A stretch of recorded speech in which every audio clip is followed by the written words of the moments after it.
Hi everybody, this is DJ Dank, and welcome to another episode of my DVD dungeon. So, it's winter time now, so it's time just to bury in and watch as many cool movies as you can. And to start off with, I realized, I have my own film series, and I haven't done the most obvious thing in the world to do, and that is to do a piece on Klaus Kinski, because Klaus Kinski is, bar none, one of the most fascinating and weird and amazing actors ever. He's one of those people who I will actually watch his movie just because he's in the title. And I have sat through some really big pieces of poo. So anyway, this struck me as I was watching Venom.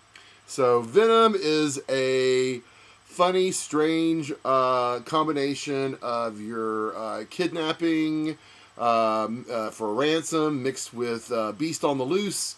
And it has I don't know how they got this cast together, but it has with the all-time crazy cast of Klaus Kinski versus Oliver Reed. So, right there is double crazy on crazy. And then we're added by Sterling Hayden, who, of course, is famous for such movies as Johnny Guitar and The Godfather, Sarah Miles, The Sailor Who Fell to Earth, Nicole Williamson, who had just come off being Merlin in Excalibur, one of my all-time favorite movies, was in this. Also, Cornelia Shaw, Susan George, and Susan George, of course, gets the privilege of having, the big kill of the movie or get killed. She's like she gets like the big thing happen with the snake and everything.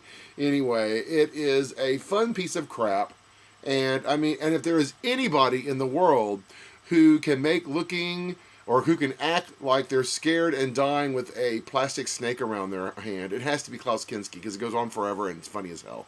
But anyway, highly recommended. Snake on the Loose in a Kidnap House. But with Klaus Kinski, he's been making movies since the 60s. Some amazing stuff. He is infamous for throwing 24-hour temper tantrums for people on the crew wanting to kill him. And so one of the movies, I don't really have, the very first movie I saw of his that I know of was Aguirre, Wrath of God. And it's still one of the most profound and cool movies I've ever seen in my entire life. And I highly recommend you see it. Of course, I don't have it in my DVD basement. What the hell's wrong with me?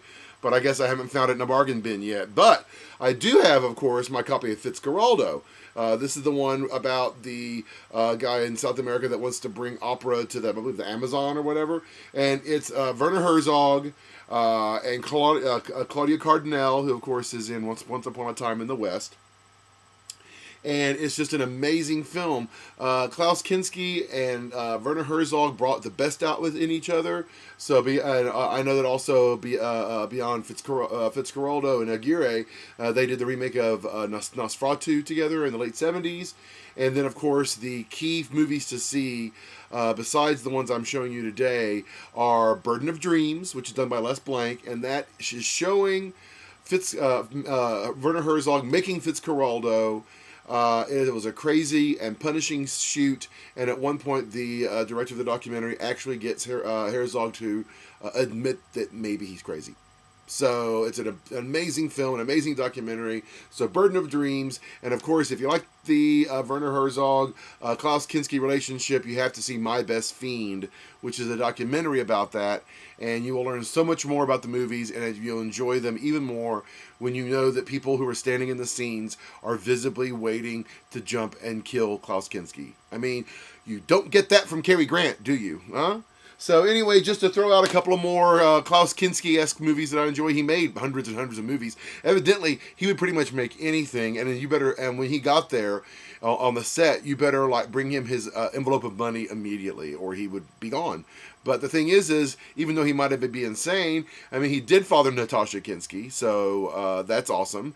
And he wouldn't have made all these crazy movies. And again, sometimes watching these classic actors being in just exploitation trash raises the level and turns them more into the pulp art form, in my opinion. But Grand Slam, one of my favorite heist films ever. It also stars Janet Leigh and Eber G. Robinson. It's from 1967, and it had music by Ennio Morricone. It's in 2.35 to 1 aspect ratio, and it is fun. Okay, the big thing about a heist film, I like a heist film, but they have to be smart. And by smart, I mean they have more than one or two twists, and maybe something you didn't see coming at all. And this is one of them, trust me. It is a great, beautiful little gem.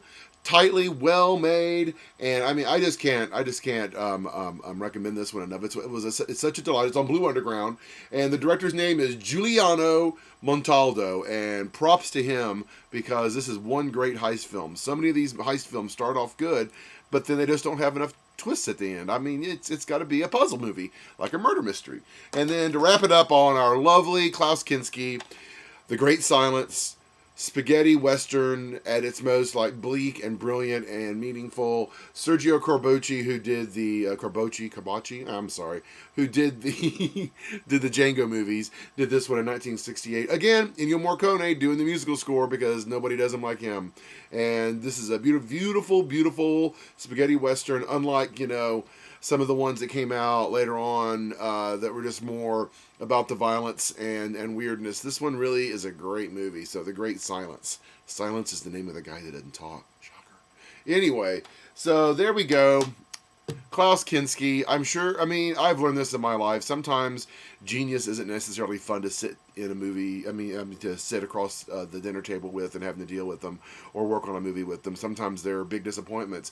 But that camera rolls and that magic hits the screen, and that's what makes superstars and has-beens. And Klaus Kinski will always be, I think, in every exploitationer's heart because he is the real crazy-ass deal. So this is DJ Dank.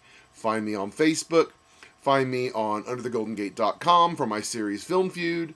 And share, and watch my videos over and over again because I'm trying to, you know, put the word out on cool movies. So again, this is DJ Dank. Thanks for coming down into the dungeon.